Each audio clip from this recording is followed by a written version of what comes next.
All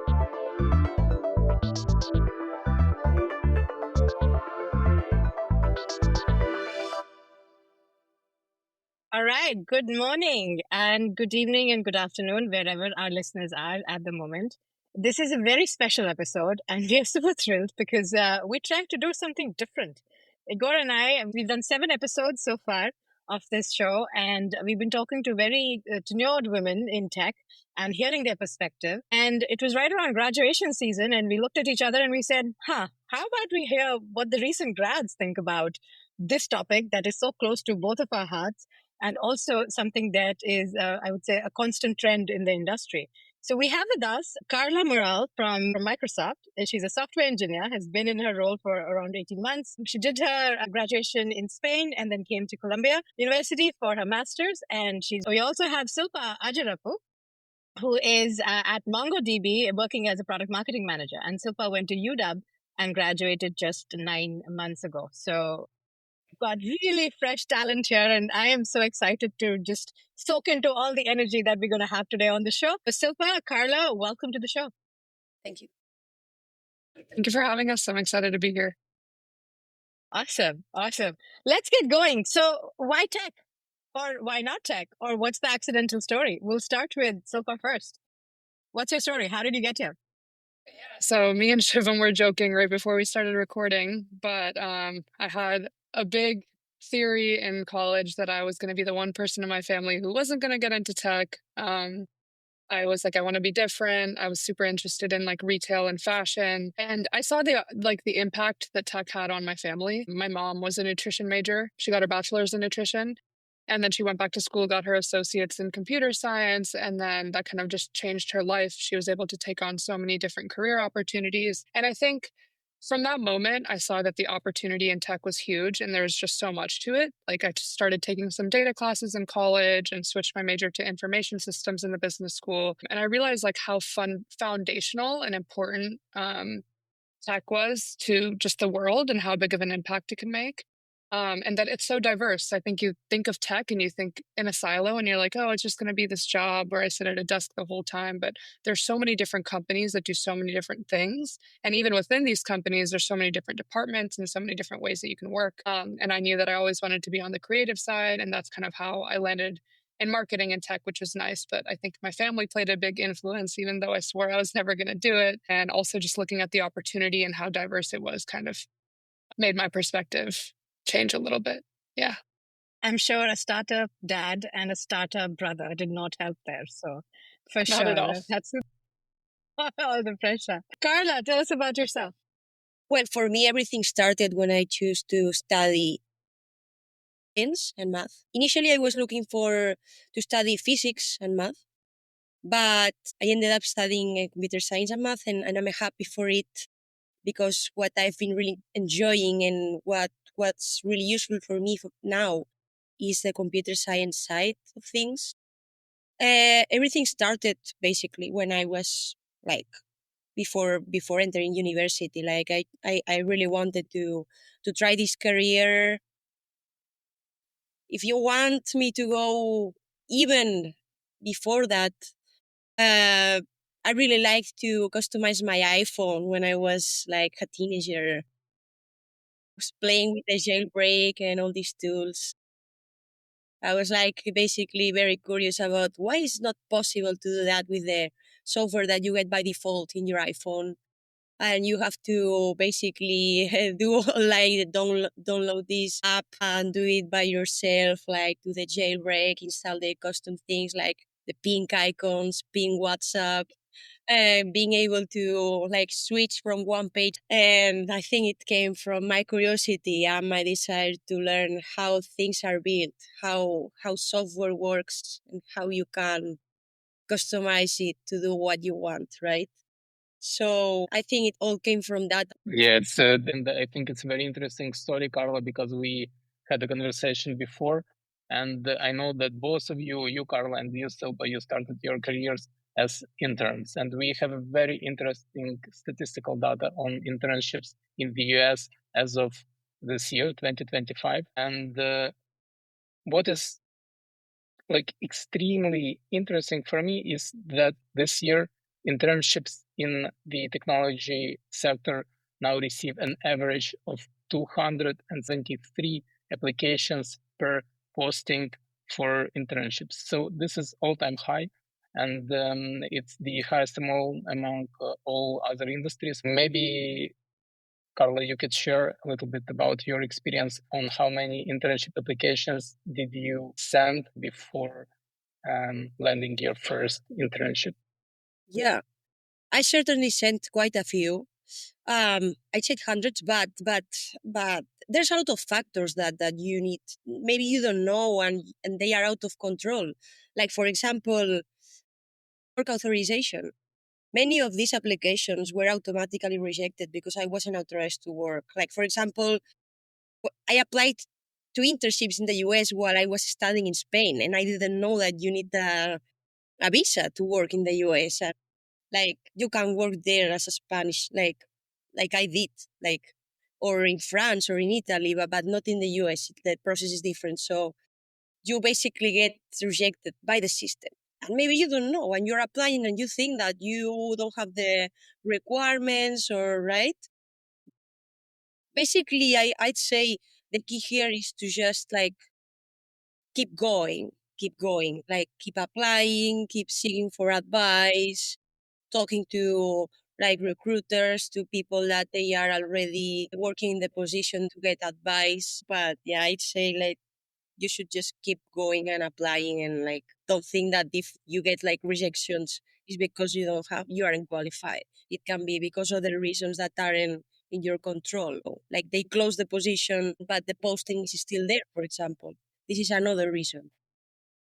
That's true. Since, as you said, track is trending, no matter which company I work for, I know when it is internship season and I know the trends because I get a lot of friends and family and sometimes people I don't know, they'll just reach out on LinkedIn. It's like, looks like you work for this company. Can you please help us with the internship? I always admire the courage of those people because they are reaching out. They're building a bridge with somebody they don't even know. Or asking their parents sometimes, right? Their parents have worked in the past together and they'll reach out and the applications or those folks those stand out are the ones who are going to make that attempt themselves, right? Instead of saying, hey mom, can you help me apply, get this job? Right? It's such a differentiator where when I get those requests. So, but tell us about your journey. So, you grew up in the U.S. and went to school in the U.S. What was your internship experience like? Yeah, so I think for product marketing or marketing internships in specific, it's a little bit different because there's not as many roles. Like every tech company is going to have hundreds and hundreds of SWE intern postings, but there's not always the case that tech companies have marketing departments that are open with open internship positions. So I didn't put out hundreds of applications. I probably put out like maybe 40 to 50 applications. And I think I was looking back at the stats when I was preparing for this, and I think I got like 6 interviews and ended up having like 3 offers, which is also a completely different time. I totally recognize that it's so much more competitive nowadays. But I think in general, there was a lot of preparation that had to happen in general. I think something that the US does really well is they have a lot of opportunities within universities and colleges for students to be able to network with different firms and like companies. So even if internships weren't posted for marketing until January, throughout the fall, I was going to a lot of different career fairs. I was going to the career centers to review my resumes and practice interviews and things like that. So pretty much as soon as junior year started, I was kind of in there trying to prep in any way that I could. And I think that all of those resources are extremely helpful. I actually have a friend who lives in London, and I talked to her about this.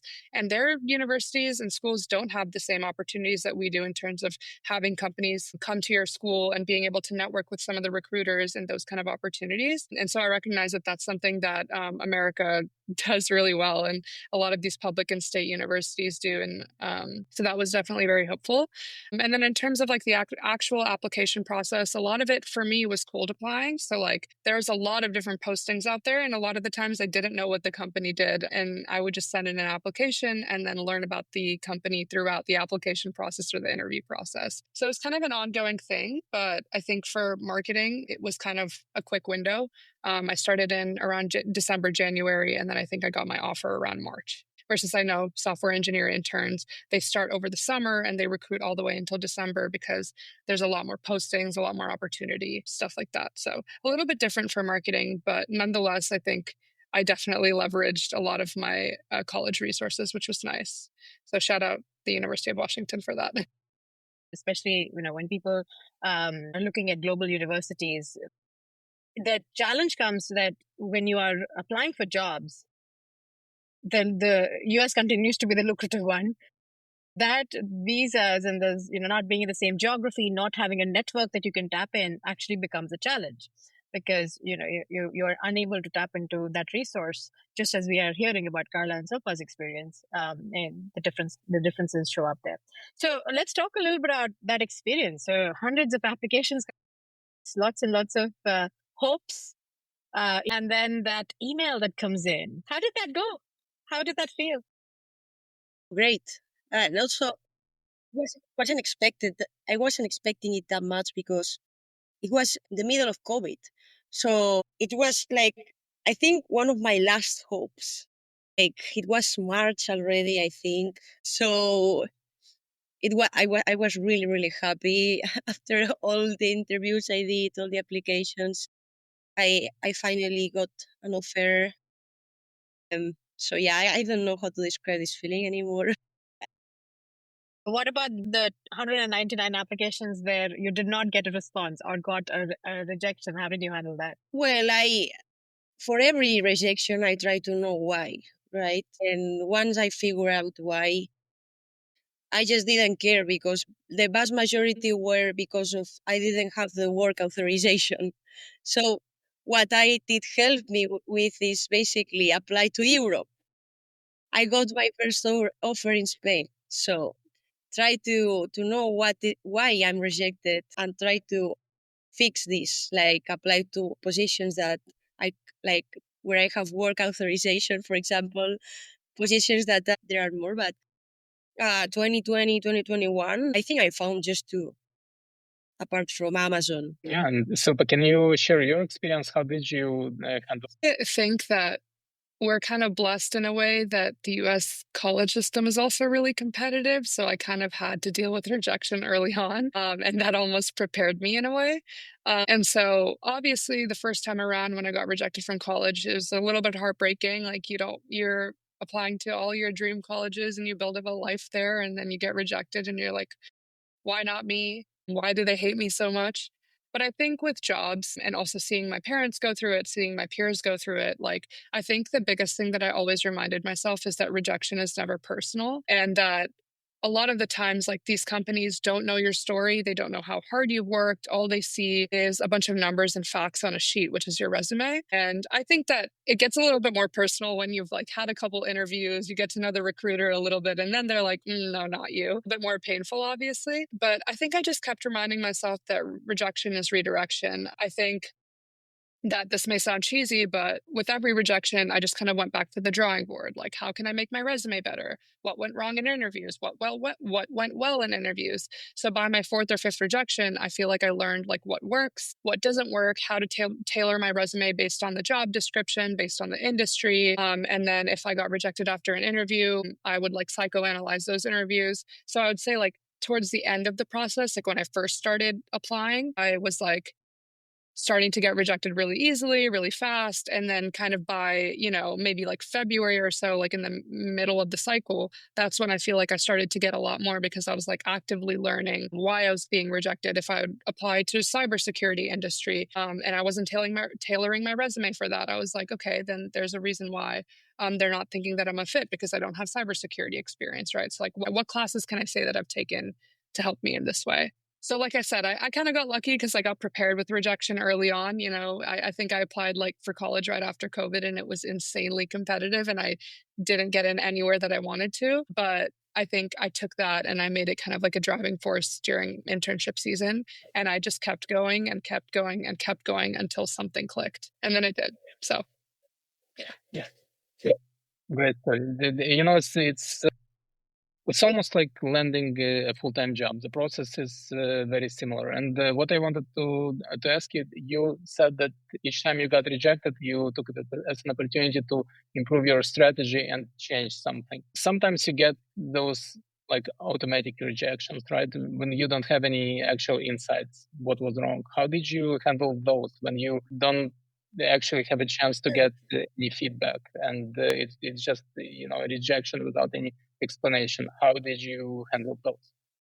Yeah, those ones were always really humbling when you would like send in an application and then like the next day just get something and I'm like, did you even read my resume? Like, did you even read my cover letter? Something that I noticed, which is kind of funny, was for me that happened on an industry basis. So I would notice that I was getting auto rejections from things that I didn't necessarily have a lot of stuff in my resume for. And this might not happen to anybody. Like I refer to people to my company all the time and they get auto rejected and they may have the greatest resume for that company. So this is not a universal experience in any way. But I think I'd noticed that there's these groups of industries that were rejecting me. And so instead of keep on keep on applying to those, I'd notice like, okay, clearly my resume is not fit for a position like this or in an industry like this. And then I would get back interviews or not auto rejections from a different type of industry, right? That's actually kind of also how I landed in tech. It was like I would apply to these like fashion companies and these retail companies and nothing was clicking. And then I was like, I have some database experience. Like, let me start applying to some data companies and stuff like that. And then that's when they started coming in. And I was like, okay, I'm starting to see a pattern here. Like, let me work off of that. So I think that was a small detail that I noticed. In terms of like the auto rejections, I think again, it was just trying not to take them personally too. It was just like keep going because they can be so humbling. Like I said, people look at your resume and they're like, not good enough. And that's not a great feeling. But I think I had to realize that like it wasn't me, it was them. And that's fine. Yeah, I really love this mindset, and so you shared a couple of really practical things, and I wanted to dive even more into practical stuff.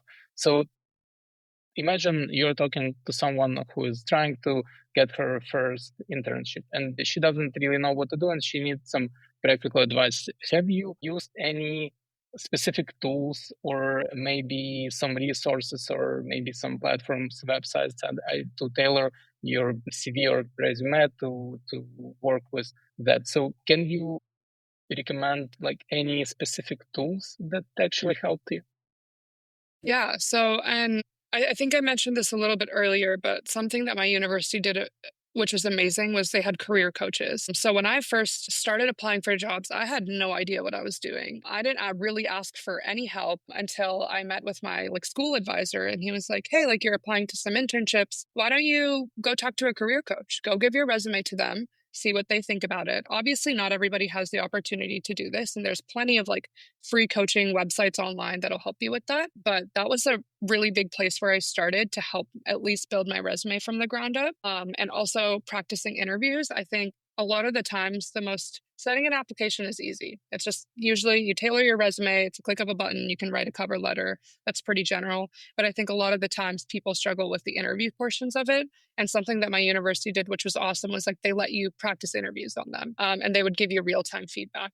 And a lot of the time, interviews are just about being really personable and not being too nervous and things like that. And so once I kind of had a couple talking points down, a couple like good icebreakers, things to ask recruiters to make it not look like a super rehearsed and like impersonal experience, I think those two things kind of carried me a long way. So I would say university resources were a big, big piece of it. And then also another thing is a company website. So I would get on calls with recruiters and then just spew knowledge about the company that I learned on the website. And they'd be like, "Oh, wow, that's really impressive. Like, you know a lot. Let me put you into the second round." And honestly, it's crazy because all of this information is public. Like I would just go on to these company websites, especially for Mongo, and I read their mission statements, I read their values, and I talked about those in the interviews. And that was really impressive to some of these recruiters. And I think that that's a resource that a lot of people don't take advantage of, but it's definitely something that'll impress recruiters and can also help you learn a lot about like what the company does, and that can show in interviews. Yeah, what a great advice. And in today's world, you can also use AI for it. So for example, I recommend my clients using Perplexity to research the company culture and to be prepared for it. Carla, can you tell a little bit about your experience? Like what practical tools, maybe practical advice that you can recommend to someone looking for their first internship, whether in Europe or in the US? Yes. So for software engineering roles, basically what I did is Lead Code, which is a website where you can practice like the algorithms, like solve the coding problems. You can do easy, medium, and hard. And I'd say in interviews it's mostly medium level. Some companies can do hard, but very few. It's mostly medium. And then cracking the coding interview, like this is a book where you can find explanations of the most typical problems, the data structures, how to use them. There's also a small chapter about the behavioral interview as well. So if you read this book, you are ready for every stage of the interview process, basically. I didn't read it entirely. I just went to specific chapters for things that I was like I felt that I needed some help or they were harder. But this is a really, really good resource. Also there's HackerRank, which is another website for like similar to LeetCode. And I basically did all my prep using these three websites. And then like obviously like before an interview, also very important, as you said, do some research about the company, prepare some questions for the interviewer, because usually there's like a coding portion of the interview. And after that, the interviewer says, "Do you have any questions for me?" And you say no, you are like automatically rejected. Like not automatically, but it's bad. But first time you do this interview, this type of interview, and they ask you that, it's very possible that you think that they ask just in case, like, do you have questions? Like maybe, like not like a prepared question, like a random question, like, do you have questions? Like when you go to university class and the professor is like, do you have questions? But it's not. It's like, you need to ask me questions because I will be evaluating. I learned 3 questions is the optimal. Like, ask one question about like that shows interest about how is their job. Another question maybe more about the company in general. And then another question maybe about how they are in this role or how they find it or their experience in the job. Or so that would be my advice. Yeah, absolutely. And you also mentioned solving lead code problems. And can I ask you how many of the lead code problems you had solved before maybe your first internship? I honestly not a lot. I did more like a broader like topics. Exactly. Try to explore every topic, but I wasn't like a nerd about lead code. Like, I was more like trying to understand every problem, every data structure, and like more like diving deep into each problem. Not like try this, if run the tests, if they don't pass, like just read the solution next. No. Like try to complete every problem for every topic and maybe like read what people think about it, other solutions and alternatives and all this. I was just looking back and I was like, yeah, it was around 20 years ago when I was applying for internships. Things were very different then. The awareness, internet was there, of course, but it was not like you can prepare with material online. And I feel like you all are so much more mature and more equipped to handle what's out there than where I was 20 years ago. And that gives me so much hope because I have a 10-year-old daughter and, Silpa and Tara are friends as we laugh. So, when Tara goes to college, I'm pretty sure that she'll have even better resources. And that gives me so much hope. So thank you for sharing your knowledge on that. Growing up in a world which was recognizing the power of women in a very different way, than what your moms or sisters or generations before you had witnessed. There were the decades that you were growing up. What impressions, if any, did those societal changes and norms have on you picking the professions that you're now picking? We can start with Silpa. That's a really great question. I would like to give a quick shout out to my mom. I think that in terms of societal Let's changes, just do that. Let's do that. Go Radhika. Go Radhika. go Radhika. Yes. I think that she grew up in a world, especially where there was a lot of change. So she, I think, had a lot of expectation from society to be a stay-at-home mother, and was really encouraged by people like her parents, like my dad, to break those bounds and be a full-time working woman. And I think that doing that while raising young kids and all of those things really inspired me. I think, like, I don't talk about it enough with her. I don't give her kudos enough, and I should. I will text her right after this. But it's impossible for women to do that. I think I watched one of your episodes with someone who is like a full-time mother and also working in tech.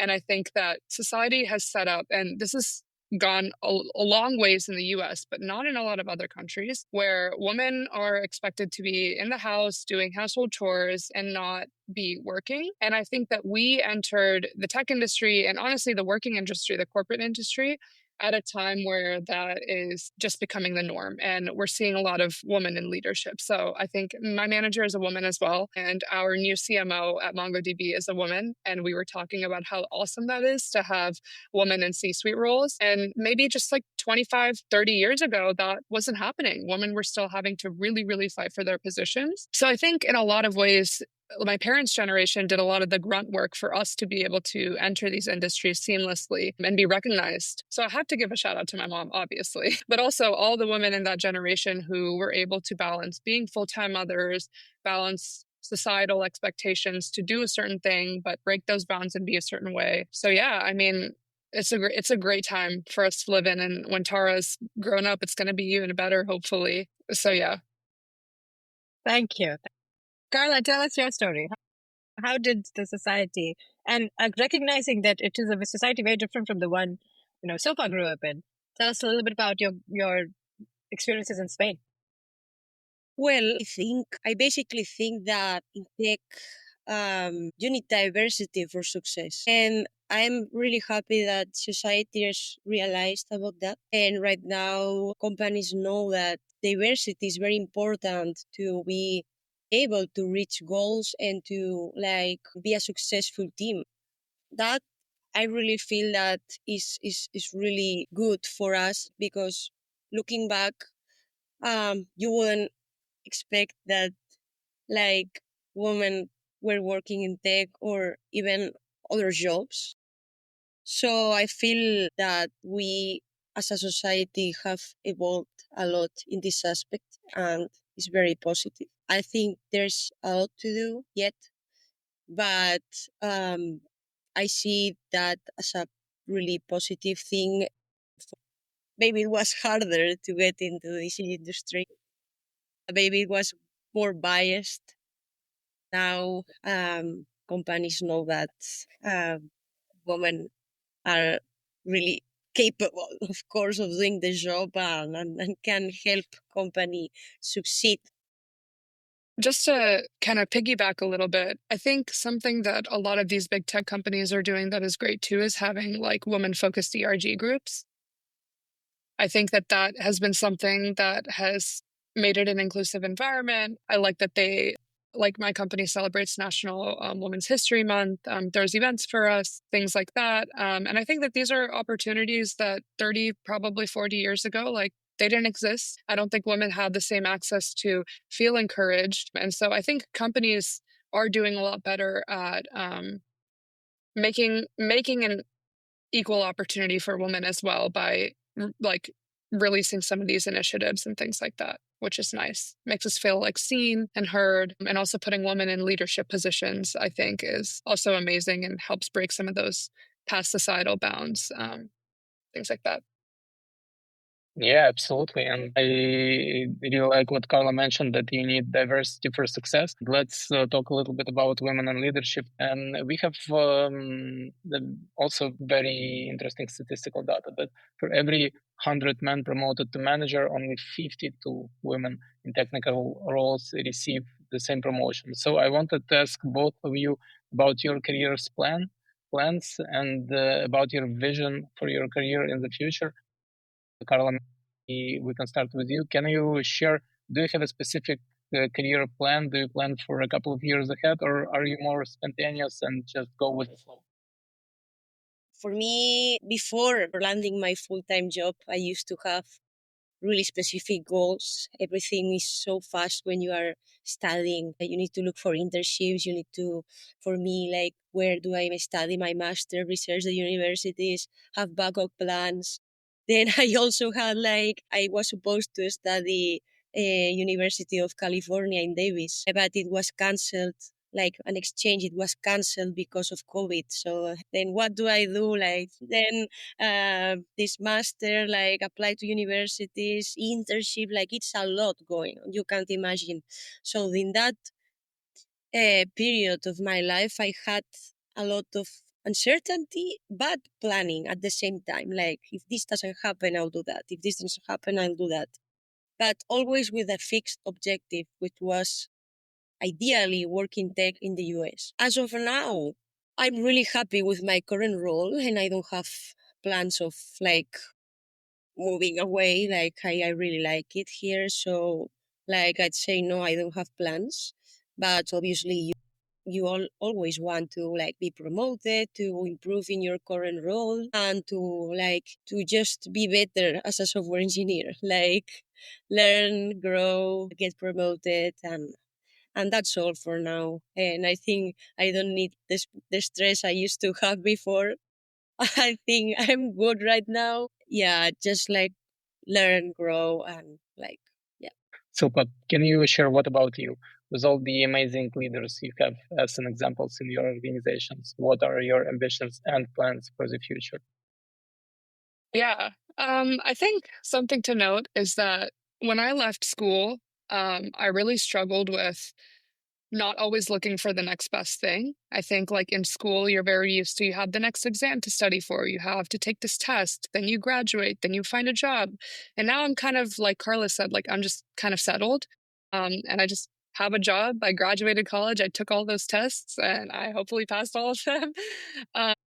And so, something me and my manager have a lot of conversations about are sitting in the stillness of actually having a job and working towards leveling up in your career, but not always looking for the next best thing. So my manager and I, and this is something that Mongo does, which is great, is we have like all new grads are told to do like a career development plan. And I think that's from like 1 to 3 years. And it talks about kind of, or you're supposed to write a little bit on how you can level up being promoted, where you want to grow in different areas. And in terms of like my career specifically, something, especially because Mongo is is extremely technical company, I would love to be more technical. I think that that's something that I've always had ongoing conversations with my manager about. I come from a business background and I got an information systems major, so I know how to code. I would like to learn a little bit more. I market to software developers, and I'd love to sit in their shoes for a little bit and just like understand my audience a little bit better. And so those are ongoing conversations that I have with my manager. Like, can I take classes on the side? What are different things I can do to be more technical and what can I do to learn? So obviously, I feel like the short and easy answer to this would be like everybody wants to be promoted, but I think like there are also things in my personal career that I'd love to get better at, like being technical, managing like stakeholder relationships better and learning how to kind of maneuver some of those hardships. And yeah, but then also I think to combat your question a little bit, just being okay with sitting in the stillness of like having a job and enjoying it and working with the people that like I enjoy working with and not always looking for the next best thing like I always did in school is also something that I've been trying to manage because I feel like we get burnt out really easily in this industry, I think. And it's because people are always grinding for that next promotion. But sometimes I remind myself that it's okay. Like, I enjoy my job right now. I enjoy my team. And, like, you know, as I continue to work hard, the promotion will come, but I also will just roll with the punches kind of thing. And I've also been working for 9 months. So Sounds like a promising plan to me. Yeah, I think it's so important to take that breather and also reassess. It's like, how do you know what's next if you haven't really paused? So, okay. We're coming to the close end of this.